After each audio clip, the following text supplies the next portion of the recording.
The outrage over Halloween costumes worn by teachers at a Vail school continues. And that's even after the original accusations were debunked. On Halloween, multiple math teachers at Cienega High School wore these costumes. Shirts covered in fake blood saying, quote, "problem solved." That phrase was linked by people online to the assassination of Charlie Kirk.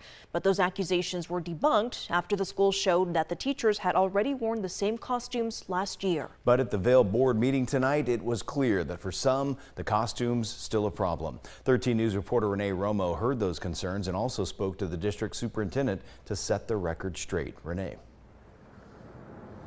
That's right, Dan, Mary. The issue itself wasn't on the agenda tonight. However, some addressed it during the call to the public.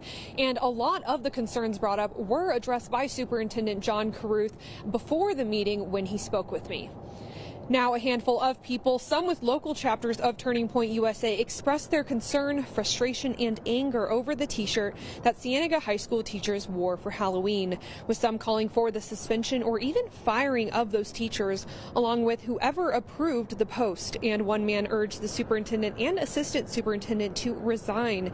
And much of this came despite it coming out that the shirts were worn last year in October of 2024 as well, proving that it had nothing to do with Kirk's death. But that didn't seem to matter, as many were still concerned of the message it sends regardless. This is not a clever play on words. It's very disturbing and disgusting. To try to excuse wearing this for 2 years in a row and attempt to convince everyone that it was therefore acceptable is to think that we are foolish.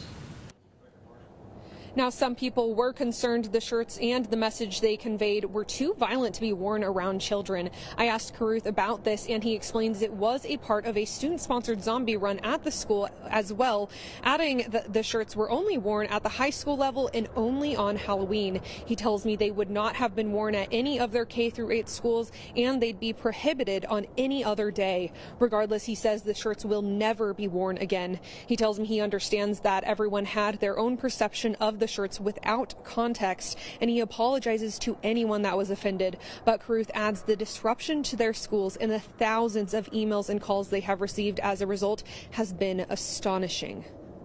I'll just say the content of way too many of them is not something I think even the senders would be proud of explaining in front of children. Now, there were others that spoke tonight, one of which was in support of the district and the teachers for how they handled everything. And there were also others that expressed their frustration, but also thanked the board for how they have handled their concerns. Live in Vail, Renee Romo, 13 News.